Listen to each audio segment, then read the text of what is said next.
مجھے ایک حدیث یاد آ گئی، میں مختصراً عرض کرتا چلوں۔ آپ نے چوتھے سپارے کے اندر یہ کئی مرتبہ پڑھا اور سنا ہوگا علماء سے کہ بدر کے مقام پر اللہ نے فرشتوں کے ذریعے سے مدد فرمائی تھی، اور فرشتے آئے تھے، اور صحابہ خود کہتے ہیں ہم تلوار اٹھا کر جا رہے ہوتے تھے، تلوار اٹھا کر جا رہے ہوتے تھے کہ فلانے کافر کو جو سامنے اس کو مارے، کہتے ابھی ہم تلوار چلا ہی رہے ہوتے تھے کہ سامنے سے اس کی گردن کٹ جاتے تھے۔ وہ کون ہوتے تھے؟ فرشتے ہوتے تھے۔ لیکن جو مجھے حدیث یاد ہے وہ میں آپ کو مختصر سناتا چلا جاؤں۔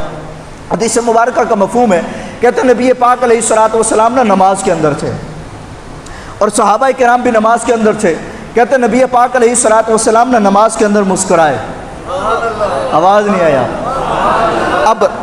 اب اگر اس کی مزید تفصیل کے اندر جائے نا، جو پیچھے ہوتے ہیں ان کو کیسے پتہ چلا کہ سامنے والا امام مسکرا رہا ہے؟ اصل میں وہ نماز صحابہ کی ہے، اور سامنے حضور علیہ الصلوۃ والسلام ہے۔ یہاں نماز ٹوٹنے کا تو تصور ہی نہیں ہے۔ کیوں؟ ہم ثابت کریں گے۔ فرمایا اللہ نے فرمایا فَلَنُوَلِّيَنَّكَ قِبْلَةً تَرْضَاهَا، اللہ نے فرمایا حبیب اگر آپ کی خوشی اسی کے اندر ہے کہ قبلہ بدل دیا جائے تو پھر یا رسول اللہ نماز میں ہی اپنا چہرہ بدل لو، نماز میں ہی چہرہ بدل لو۔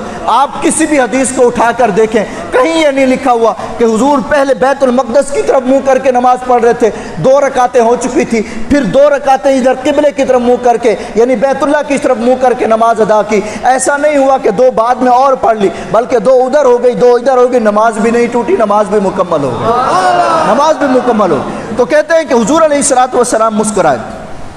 راویوں نے جب نماز مکمل ہو گئی حضور علیہ الصلوۃ والسلام سے پوچھا یا رسول اللہ صلی اللہ علیہ وسلم ہم نے دیکھا نماز میں آپ مسکرا رہے تھے، بات کیا تھی؟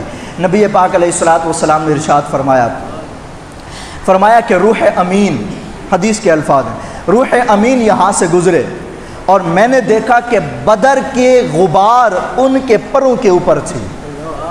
بدر کی غبار یعنی بدر کے اندر جب وہ لڑ رہے تھے تو مٹی اڑی، مٹی اڑنے سے غبار کپڑوں پر آتا ہے۔ تو نبی پاک علیہ الصلوۃ والسلام کی نگاہ کا عالم دیکھیں آپ، غبار تک کو پہچان لیا کہ یہ بدر کی ہے یا کہیں اور کی ہے، یہ بدر کی ہے یا کہیں اور۔ حضور فرماتے ہیں کہ وہ گزرے اور گزر کر انہوں نے مجھ سے اجازت لی، اور اجازت کس انداز سے لی؟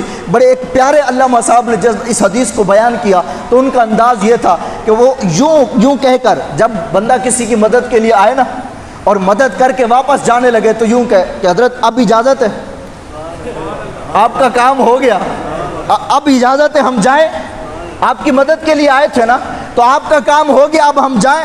تو نبی پاک علیہ الصلوۃ والسلام نے فرمایا کہ روح امین تھے، اور وہ جب وہ بدر سے آپ کی مدد کر کے جانے لگے نا تو جاتے جاتے مجھے دیکھا اور مسکرائے اور کہا یا رسول اللہ اب ہم جائیں؟